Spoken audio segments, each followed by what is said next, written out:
উপন্যাস ডায়েরি চ্যানেলের পক্ষ থেকে আপনারা শুনছেন প্রিয় প্রণয়িনী সিজন 2। লিখেছেন জান্নাত নুসরাত, কণ্ঠে আমি তাসনুভা। পর্ব ৪৫। সূর্যের উত্তপ্ত রশ্মি কি নিদারুণভাবে পৃথিবীর বুকে এসে গড়েছে। গরমের তাপে অতিষ্ঠ হয়ে জমেছে জনজীর্ণে মানুষ। গত মাসখানেক ধরে বৃষ্টির দেখা নেই। বিকেলের দিকে আবহাওয়া কিছুটা মেঘলা হলেও বৃষ্টি নেমেছে না পৃথিবীর বুকে। শুক্রবারের সকাল থাকায় বাড়িতেই সবাই। জাইন, ইসরাত, আরশ বাহিরে পাড়ি দেওয়ার প্রায় ৫ মাস কেটে গিয়েছে। নুসরাতের সাথে কথা হয় প্রতিদিন ইসরাতের। আগের তুলনায় গা শুকিয়ে গিয়ে এসেছে তার। চোখ দুটো কোটরে ঝুঁকে গিয়েছে, মুখটাও সরু হয়ে এসেছে। নুসরাত যখন জিজ্ঞেস করলো, খাবার দাবার খাস না তুই? ইসরাতের শান্ত চেহারায় শান্ত উত্তর ভেসে আসলো, ভালো লাগে না খেতে, মুখে স্বাদ পায় না, আস্তে আস্তে গন্ধ করে সব কিছুতে। নাজমিন বেগম ইসরাতের দিকে নিষ্পলক তাকিয়েছিলেন। কি মেয়ে ছিল তার, এখন কি হয়েছে? ইসরাতের কথা শুনে বললেন, প্রেগনেন্সি টেস্ট একবার করে নিবি, মেবি পজিটিভ আসতে পারে। নুসরাত সরু চোখে তাকালো ইসরাতের দিকে। বিছানায় বসা ছিল সে, গায়ে ঢিলাঢোলা টি শার্ট, গলায় ওড়না পেঁচানো।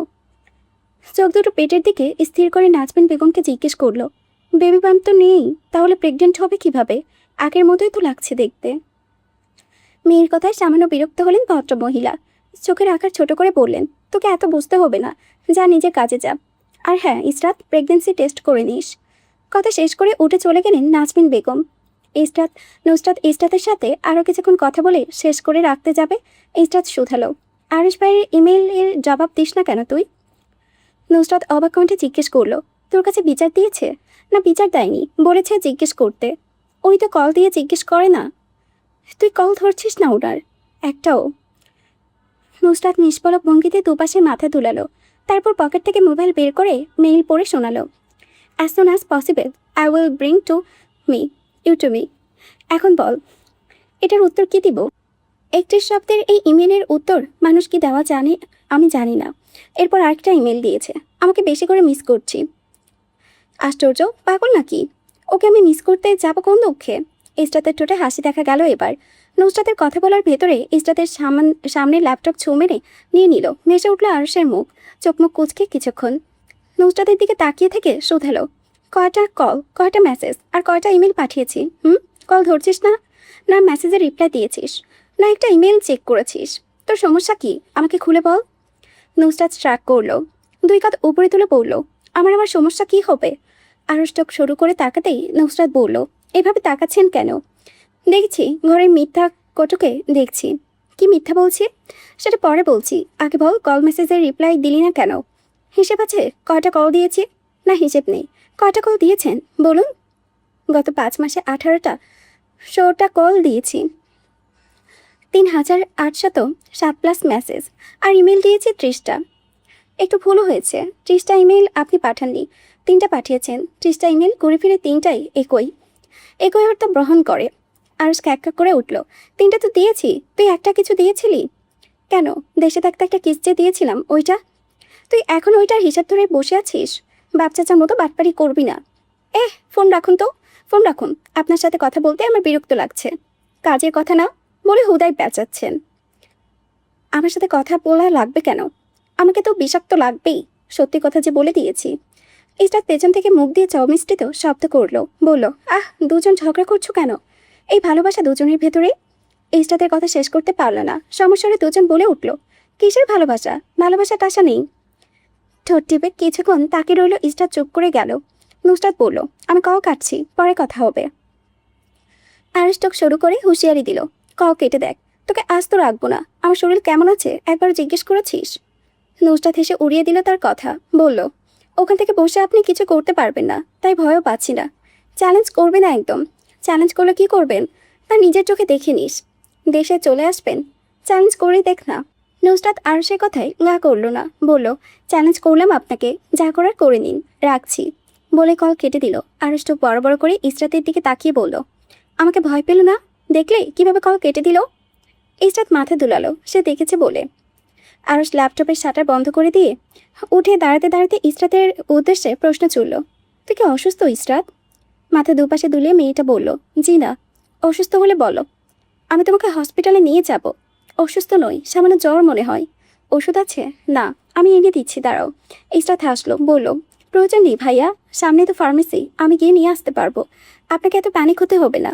আচ্ছা ঠিক আছে, কোনো প্রয়োজন হলে আমাকে বলো, আমি পাশে রুমেই আছি। আর যদি আমাকে না বলো, মাম্মাম বা পাপাকে বলো।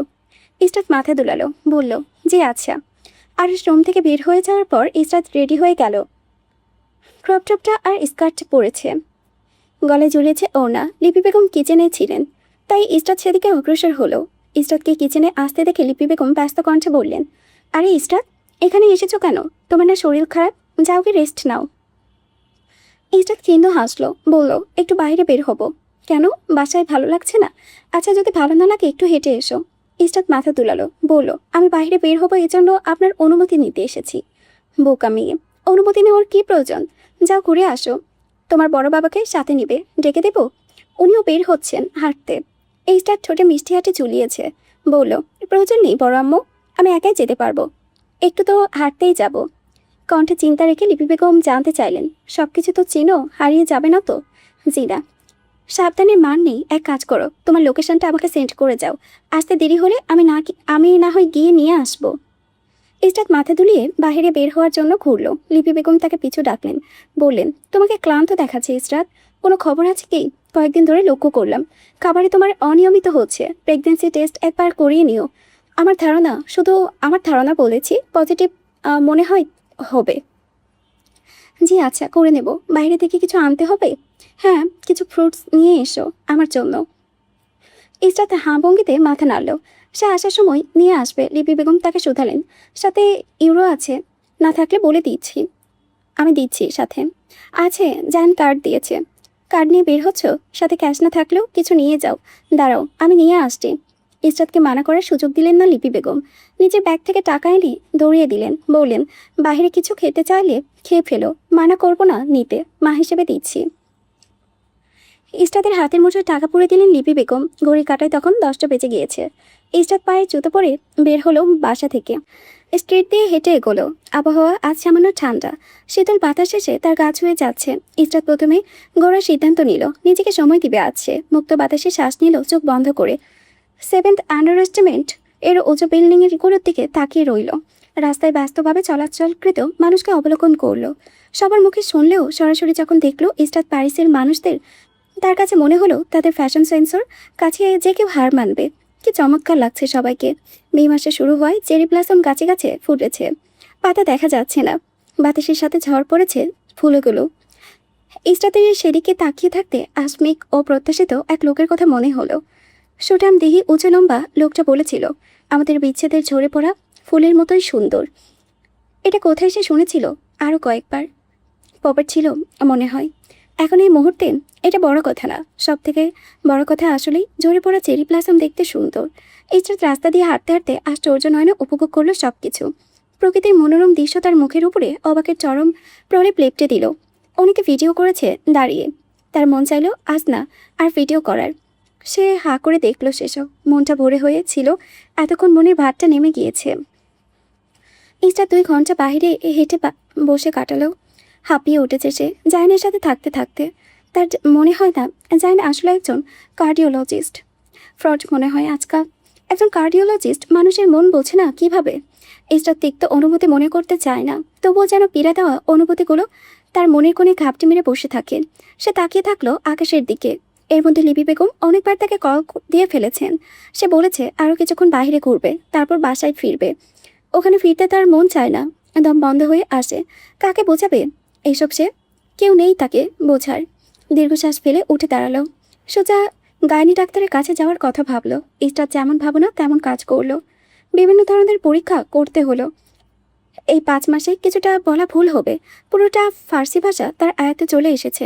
জাইন এখানে এনেই তাকে ভর্তি করে দিয়েছিল ফার্সি শেখার জন্য, তাই অসুবিধা খুব একটা হলো না। ভদ্রমহিলা বললেন, রিপোর্ট এসে যাবে, আপনি আগামীকাল এসে নিয়ে যাবেন। ইসরাত মাথা দুলালো। হাসপাতাল থেকে বের হয়ে আরও কিছুক্ষণ ঘুরতে চাইল। তার পূর্বে জাইনের কল আসলো। মুখের বিকৃতি ঘটল তার। ভাবলো কল ধরবে না, তারপর কি মনে করে কলটা ধরলো। কানে লাগাতেই জাইনের গলার স্বর ভেসে এলো, ইসরাত। তার ব্যবহার আগের মতোই নমনীয় থাকলেও ইসরাত কেন জানি সেসব সহ্য করতে পারে না। জাইনকে গলা টিপে মেরে ফেলতে মাঝে মধ্যে ইচ্ছে হয়। সে কি মেন্টাল সিক হয়ে যাচ্ছে? এমন ইচ্ছা তো তার আগে কখনো করতো না, তাহলে এখন কেন ইচ্ছে করে? নিজের তিক্ততা ভেতরে চেপে বলল, হ্যাঁ আমি বলছি। আপনি বাইরে গিয়েছেন? জি। আমি কি আপনাকে নিতে আসবো?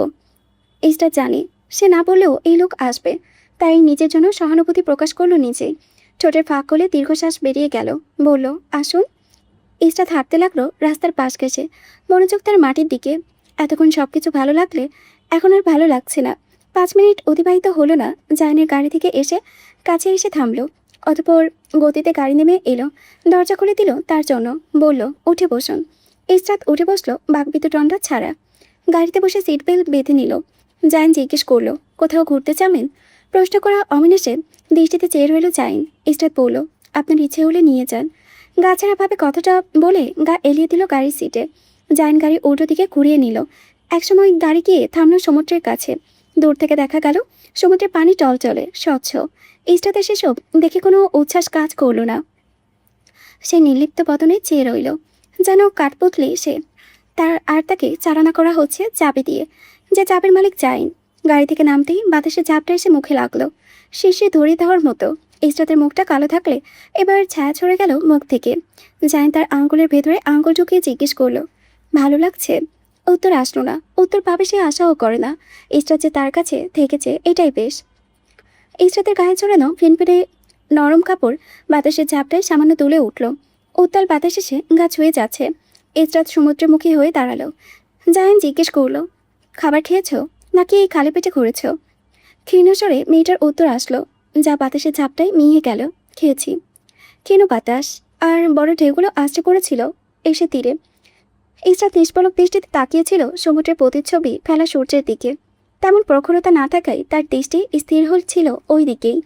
মৃত বাতাস জায়নের টেবিন শার্টে ধাক্কা খেয়ে ইস্টাতের গায়ে ধাক্কা খাচ্ছিল। জায়ন মুহূর্তগুলো উপভোগ করছিল। ইস্টাতের বাদামি বর্ণের চুলগুলো আলোর জন্য চিকচিক করেছে, কিছুটা উঠছে।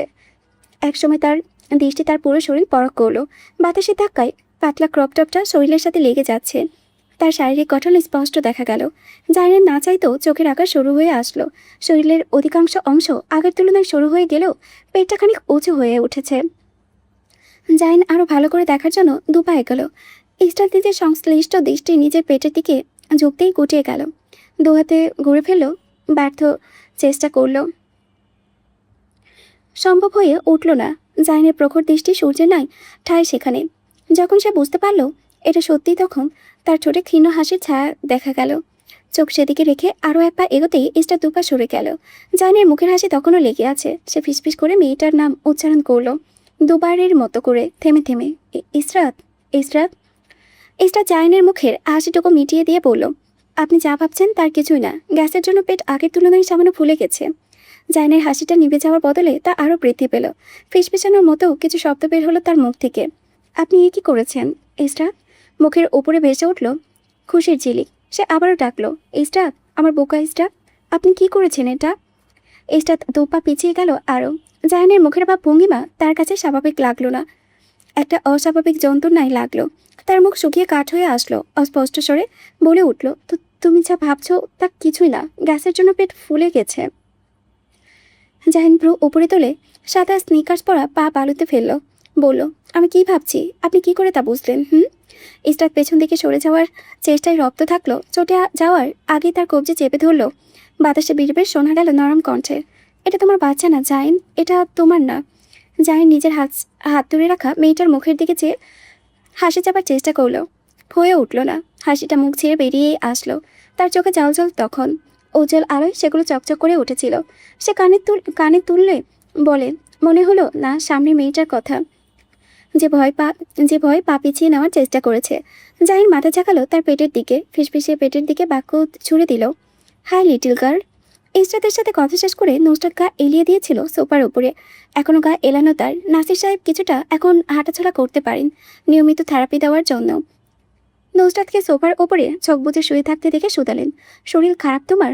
নুসরাত চোখ খুলে একবার তাকিয়ে বন্ধ করে নিল। বলল, না এমনি শুয়ে আছি, ভালো লাগছে না। নাসির সাহেব টিভি অন করে বসতে বসতে বললেন, কিছু একটা খাও, তাহলে দেখবে ভালো লাগছে। কথা শেষ করে চ্যানেল বদলানে একজন মহিলাকে দেখা গেল স্ক্রিনে। নুসরাত কি ভেবে একবার তাকালো টিভির দিকে। তখনই তার চোখ আটকালো শিরোনামের দিকে। প্রথমে গাছাড়াভাবে তাকিয়ে থাকলেও আসমিক উঠে বসলো। ভদ্রমহিলা এক নাগারে কথা বলে চলেছেন। নুসরাতের কানে একটা লাইন এসে বাড়ি খেল তা, এবং শুধু পুনরাবৃত্ত হলো। মে মাসের 8 তারিখে সিলেট সেন্ট্রাল জেলে নাহিয়ান আবরার পূর্বের ফাঁসি হয়েছে। কথাটা শোনার পর বুকের ভেতরটা ধক করে উঠেছে। চোখে মুখ শুকিয়ে কাঠ হলো নিমিষেই। কানের মাঝে তখনও বাজছে মে মাসের 8 তারিখে সিলেট সেন্ট্রাল জেলে নাহিয়ান আবরার পূর্বের ফাঁসি হয়েছে। সেসব কোনোটাই শুনল না সে, শুধু স্ক্রিনের দিকে তাকিয়ে নাহিয়ানের হাস্যোজ্জ্বল চেহারাটা দেখল। দীর্ঘক্ষণের নীরবতার পর নুসরাত দীর্ঘ শ্বাস ফেলে নাসির সাহেবের মুখের দিকে চুকচোক করলেন। হতাশ কণ্ঠে বললেন, ছেলেটা বুদ্ধিমান ছিল, সৎ পথে চললেও আরও দূরে যেত, বিপদে গিয়ে জীবনটাই নষ্ট করলো, অকালেই ফাঁসি হলো। আরও কিছুক্ষণ নাসির সাহেব দুঃখবাণী বলল, সেই দুঃখ স্থায়ী হলো খুব কম সময় বাড়লোর সাথে সাথে মনের ভেতরে থাকা খারাপ লাগাটা নিভে গেল। মানুষের জীবন যেমন অস্থায়ী, দুঃখ কষ্ট অস্থায়ী। নাহিয়ান আবরার পূর্বের ফাঁসির কথা কেউ মনে কেউ রাখলই না। সে মারা যাবার কয়েক ঘন্টা পর সবার মনের উপরে আশ্রে পড়া দুঃখ দুলিচ্ছা হয়ে গেল। পৃথিবী চলল তার নিয়মে, মানুষ ব্যস্ত হলো তাদের কাজে। ক্যালেন্ডারের পাতায় কাটা পড়ল সপ্তাহখানেক সময়। নুসরাত আগের মতো শোরুমে বসা শুরু করলো। যেদিন নুসরাতকে প্রথম তারা দেখেছিল ভূত দেখার মতো চমকে উঠেছিল। অপ্রত্যাশিত ঘটনায় সবাই যখন বিমূঢ়, তখন নুসরাত সবাইকে সহজ করল। রোবার জন্য দুঃখ প্রকাশ করা হলো। মসজিদে তার রুহের শান্তি কামনা করে কোরআন খতমও হলো। নুসরাত নিজের রুমে এসে বসলো। দুদিন ধরে আর সে কোনো মেসেজ আসেনি। আগের মেসেজগুলো সে দেখছিল, ইংরেজি কুটি কুটি অক্ষরে লেখা, hey sweetie, how are you, if you want you can miss me. আরও কিছু মেসেজ। কপি খাচ্ছিল, তার ছবি পাঠিয়েছে, নিচে লিখে দেওয়া, you one a test. Nusrat reply করলো, হোয়াট। আরস উত্তরে লিখেছে, কফি ওর হোয়াট। পাশে চোখ উল্টানো ইমোজি। এরপর কালো রঙের একটা ইমোজি পাঠিয়ে জিজ্ঞেস করেছে, you one a taste something better, what, my lips. Nusrat কে উত্তর দেবে খুঁজে পেল না। এরপর আর রিপ্লাই দেয়নি। প্রতিদিন মেসেজ এসেছে আরশের কাছ থেকে, I meet you again very soon, miss me and miss me. মেসেজগুলোতে চোখ বুলানোর সময় বাড়ি থেকে নখের শব্দ আসলো। মুখ তুলে একবার তাকালো দরজার ওপাশে, কে দেখা যাচ্ছে না। ঝাপসা দেখাচ্ছে ট্রান্সপারেন্ট গ্লাসের এপাশে বসা নুসরাতের মুখটাই। সামান্য বিরক্তি দেখা গেল। ওভারসাইজ কালো রঙের হুডি, ওভারসাইজ ট্রাউজার পরে কেউ একজন দাঁড়িয়ে আছে, মাথার পরা ক্যাপ। এই গরমের মধ্যে কে এসব পরে? আশফিক তার মুখের বিরক্তি সরে গেল। মনের ভেতরে প্রতিধ্বনিত হলো, আরশ ভাই নাকি? তারপর সেই চিন্তা ফেলে দিতে হলো, এই অসময়ে সে কোথা থেকে আসবে? নুসরাত ভালো করে দেখার চেষ্টা করলো, সম্ভব হয়ে উঠল না। ঝাপসায় চোখে দেখে যাচ্ছে লোকটাকে। ক্যাপটা কপালের এক অংশ ঢেকে রেখেছে। নুসরাত তিরিক্ষি কণ্ঠে ভেতরে চেপে রেখে বলল, কামি। কথা শেষ করার আগেই ধরাম করে ভেতরে ঢুকে হুডি পরিহিত লোকটা। নুসরাত লাফ মেরে বসা থেকে উঠে দাঁড়িয়ে মুখ দিয়ে আপনি উচ্চারণ করতে পারল না। তার পূর্বেই কণ্ঠদেশের শক্ত সামর্থ্য হাতের চাপ পড়ল। হিসিয়ে কণ্ঠে বলে উঠল লোকটা, বলেছিলাম না চ্যালেঞ্জ না করতে। নুসরাত অবাক হওয়ার সুযোগ পেল না। তার পূর্বেই তাকে চেপে ধরে চেয়ারে বসিয়ে দেওয়া হলো। আরশের হাতের স্পর্শ ঢিলে হলো সামান্য। কণ্ঠদের সাথে 5 পয়েন্টের দিকে বুড়ো আঙ্গুল অগ্রসর হচ্ছে। নুসরাতের সামনে লোকটা কৃপা পাকিয়ে ঝুঁকে আসলো, ব্রু নাচিয়ে শুধালো, কি এখন মুখ বন্ধ কেন? নুসরাতের চেহারা বিস্ময়। তার মুখ দিয়ে কথা বের হচ্ছে না। সে বিশ্বাস করতে পারছে না, এই পাগল লোক সপ্তাহখানেকের ভেতরে দেশে চলে এসেছে। বেকার নাকি? কাজকাম কিছু নেই নাকি? সামান্য কল কেটে দেওয়ার এভাবে কে দেশে আছে? আশ্চর্য। আরশের দিকে নুসরাত নেত্রপল্লবে না ঝাপটেই তাকিয়ে রইল। অস্পষ্ট কণ্ঠে উচ্চারণ হলো ঠোঁট দিয়ে, আমি সামান্য কল কেটে দেওয়ায় আপনি চলে এসেছেন? আপনি পাগল? Are you sick?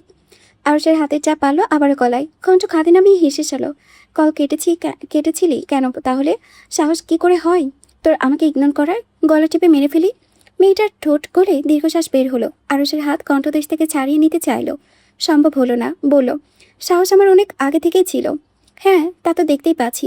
নুসরাত আরশের দিকে আরেকটু ঝুঁকে আসতেই এক্সিকিউটিভ চেয়ার দুলে উঠল, পেছনের দিকে ছুটল, শেষ পর্যন্ত গিয়ে ধাক্কা খেল ট্রান্সপারেন্ট দরজার সাথে। নুসরাত ব্রু কুটি করলো, কি মতলবে দেশে এসেছেন? জেরে কাশুন তো, যে মতলবে আসে। এটা একান্ত আমার ব্যাপার, আপনাকে বলবো কেন? তুই থেকে আপনিতে চলে গিয়েছেন কেন? আপনি তো অতি দ্রুত রং বদলাচ্ছেন নিজের। সেটাও আমার একান্ত ব্যক্তিগত ব্যাপার। আমি বুঝি না মনে হয় কি জন্য দেশে এসেছেন। কি জন্য এসেছি দেখি বল। নুসরাত হাসলো, ঠোঁট পেকে গেল এক পাশে। শুধালো, 5 মাসে এই অবস্থা আপনার? হ্যাঁ, এই অবস্থা। আপনি তো দেখছি অবসেসড হয়ে গেছেন। সহজ স্বীকারোক্তি করল সে, হয়ে গেছি। হাতে হা মিলাচ্ছেন কেন? আপনার কি মনে হয় আমি বুঝি না? আপনি বুঝলেই বা কি মিসেস আরশ?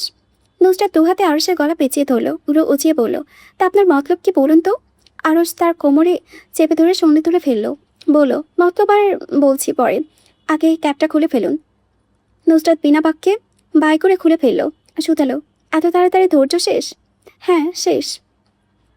কথা শেষ করে আরস তাকালো তার মুখের দিকে, এক হাতে তার কোমরে আঁকড়ে ধরে রাখলো নিজের সাথে, অন্য হাতে ঠেকালো তার গালে। নুসরাতের হাতে নেওয়ার ক্যাপটা টেবিলের ওপরে রাখার সুযোগ পেল না। তার পূর্বে অপ্রত্যাশিত আক্রমণ হলো তার ওপরে। এক আসমিক ক্রমান্বয়ে মেয়েটার চোখে অন্ধকার দেখলো, ঠোঁট নাড়িয়ে কিছু বলার পূর্বেই ঝড়ের গতিতে তার ঠোঁট দুটো দখলে চলে গেল সামনের ব্যক্তির। বাতাসে মিলেমিশে একাকার হয়ে আরসে গলার স্বর, টুইটে, ইউ আর টোটালি গন নুসরাত নাসির। পিঠ ঠেকালো কোথায় বুঝতে পারল না সে, চোখ বন্ধ হয়ে আসলো তার। আরসের অবাধ্য আচরণ বৃদ্ধি পেল, নুসরাতের পা ঠেকলো আরসের পায়ের ওপরে, পিঠে ধাক্কা খেলো ট্রান্সপারেন্ট গ্লাসে, হাতের চাপ লাগলো কোনো একটা সুইচের মধ্যে। মোটরাইজড কন্টেন্ট ট্রান্সপারেন্ট গ্লাসের ওপরে থাকায় তা দুপাশে সরে গেল, দৃশ্যমান হলো বাইরের দৃশ্য। গ্লাসের আশেপাশে কয়েকজন এমপ্লয়ি দাঁড়িয়েছিলেন। হঠাৎ পর্দা সরে যাওয়ায় এদিকে তাকালেন তারা। আরস একবার চোখ তুলে তাকালো, সবাই হাঁ করে তাকিয়ে আছে তাদের দিকে। মুখে কোনো ভাবাবেগ দেখা গেল না তার। স্বাভাবিকভাবেই ওয়াল সুইচে চাপ দিতেই তার দুপাশের পর্দা আবারও চারিপাশে ছড়িয়ে পড়ল। নুসরাত ধাক্কা দিল আরসের বুকে, বলল, দূরে সরুন। আমার এখনো হয়নি, দূরে সরা সম্ভব নয়। তাহলে আমি সরে যাচ্ছি, আপনি ক্লাস আঁকড়ে ধরে বসে থাকেন। নুসরাত তাদের ফাঁক দিয়ে বেরিয়ে যেতে নিল, আর সম্ভব হলো না। আরস এক হাতে টেনে ধরলো তার হাত, টেনে এনে দাঁড় করালো আগের জায়গায়, বলল, আমাকে দেশে আনিয়েছে কে? কেউ আনানি, নিজে নিজে এসেছেন, নিজের পায়ে হেঁটে এসেছেন। মিথ্যে বলবে না। তুমি আমার কল না কাটলে আমি আসতাম? আমার মেসেজের রিপ্লাই দিলে আমি কি এভাবে আসতাম? তাহলে এখন কি আমার দোষ? অবশ্যই তোমার দোষ। যেহেতু তুমি আনিয়েছো, তাহলে এখন তুমি নিজ দায়িত্বে আমাকে সামলাবে। আমি কি ঠেকা নিয়ে রেখেছি আপনাকে সামলানোর? সেটা সময় বলে দিবে। কথা বলার মধ্যেই আরস নুসরাতের গায়ের শার্টের বোতাম খুলে ফেলেছে, তা ছুঁড়ে ফেললো মেঝেতে। নুসরাত বলল, আমার সাথে ডিল করতে হলে রুমে করবেন, এমন অফিস রুমে ডিল করার কোনো মানেই হয় না। আরস চোখ বুজে দীর্ঘশ্বাস ফেললো, বলল, কিছু হবে না। অনেক কিছু হবে, এখানে আমি আপনাকে অনুমতি দিচ্ছি না। আরস নুসরাতের দিকে কিছুক্ষণ তাকিয়ে থেকে কোলে তুলে নিল, বলল, বড় চালাচ্ছ তুমি। কোঅপারেট করলে সমস্যা কোথায়? সমস্যা আছে, তুমি আবার জেদ করছো। আপনি জেদ করছেন, এটা কোনো জায়গা হলো যেখানে আমি আপনার কাছে আত্মসমর্পণ করব? সমস্যা কোথায় আমার বল? এটা প্যারিস না, বাংলাদেশ। আপনি সেটা বুঝতে চাচ্ছেন না কেন? আমি এখন কিছু শুনবো না, বুঝবো না। B cooperate. নুসরাত আরশের চোখের দিকে তাকালো, বলল, কোঅপারেট করলে কি দেবেন? যা চাইবে, এনিথিং। অনেক কিছু চাইতে পারি, বুঝে শুনে কথা দিন। আপনার 14 গোষ্ঠীর সম্পত্তি চেয়ে বসে থাকতে পারি, বুঝে শুনে। বুঝে শুনেই দিচ্ছি, কি চাই বল? নুসরাত তার পকেটের দিকে ইশারা করলো, বলল, আপনার কার্ড আমার চাই। আরস এক পাকে রাজি হয়ে গেল, দিয়ে দেব। নুসরাত দুপাশে মাথা নাড়িয়ে বলল, দিয়ে দেব না, এক্ষুনি চাই। আরস পকেট হাতড়ালো, ওয়ালেট বের করে একটা কার্ড এগিয়ে দিল। নুসরাত সেটা নিল না, হাতে তুলে নিল। আরস ব্রু উচালো, নিচ্ছ না কেন? এটা না, ব্ল্যাক কার্ডটা। ব্ল্যাক কার্ড দিয়ে তুমি কি করবে? আমি কোঅপারেট করছি, আপনি তার বদলে আমাকে কার্ড দিচ্ছেন। লেনদেন এখানেই শেষ। আরস এগিয়ে আস্তে আস্তে বলল, লেনদেন এখানেই শেষ? হ্যাঁ। আরস তার মুখের হাতের আঁচলাই তুলে নিল, বিড়বিড় করলো, এটা মানে কি? ঠোঁটে কোণে সূক্ষ্ম চুমু খেলো নুসরাতের, গালায় হাত বুলিয়ে দিতে দিতে বলল, you are too annoying Nusrat Nasir. অবাক কণ্ঠস্বর নুসরাতের। এটাই বলেছেন? অবভিয়াসলি, আর কি বলবো? নুসরাত মাথা তোলালো, সে বুঝেছে বলে। তার মাথা ঠেকালো আরসের বুকে। নুসরাত কাঠ হাতে নিয়ে দেখলো, ঘুরিয়ে ফিরিয়ে জিজ্ঞেস করলো, আসল না নকল? তুমি নিজেই বুঝে নাও, আমাকে বলছো আমি দিয়েছি, এবার লেনদেন পরিষ্কার করো। কথা শেষে আরসের হাসির শব্দ ভেসে এলো। নীরব রুমে তার হাসির প্রতিধ্বনিত হলো। নুসরাত ঠোঁটে হাত রেখে বলল, আরস ভাই, হাসবেন না, চুপ থাকুন। নুসরাতের কথায় আরসের হাসি থামলো না, আরেকটু বৃদ্ধি পেল। তার দুই ঠোঁটে হাত চেপে দিয়ে ধরল নুসরাত, বলল, মুখ বন্ধ, হাসবেন না। আমি বলছি হাসবেন না। আপনার হাসি বিচ্ছিরি রকম খারাপ। তবু আরসের হাসি থামলো না, বরং রুমের মধ্যে প্রতিধ্বনিত হলো আরও। You are too annoying Nusrat Nasir, এখন আমাকে বিরক্ত করছো। আশ্চর্য, তুমি আমার সাথে লেনদেন করছো। দাও নাও টাই। আর সে চুলের ভাঁজে নুসরাতের আঙ্গুল নাড়াচাড়া করছে, বলল, পৃথিবী টিকেই আছে, দাও নাও। এরপর আপনার সাথে আমার সম্পর্ক তেমন, আপনি নিবে, তার বদলে আমাকে সমান ফিরিয়ে দেবেন। সবার সামনে পাও না, সবার সমান পাও না। আর সহু করে হাসতে, তার হাসি প্রতিধ্বনিত হচ্ছে পুরো রুমে। নুসরাত না চাইতো হাসি মুখ দিয়ে বেরিয়ে আসলো, কণ্ঠে হাসির ছায়া। আপনি হাসি বন্ধ করবেন, আমার হাসি পাচ্ছে আপনার হাসি শুনে। আশ্চর্য, মানুষ এভাবে হাসে, পাগলের মতো আচরণ করবেন না। আপনি আরও বেশি হাসছেন কেন? কি হয়েছে আপনার? মুখ বন্ধ করুন, এভাবে হাসবেন না। আর সে হাসি থামালো না, তাকে থামিয়ে গিয়ে নুসরাত নিজেও হেসে গড়াগড়ি খেলো। বলল, চুপ চুপ, ঠোঁট স্টেপলার করে দেব, একদম চুপ।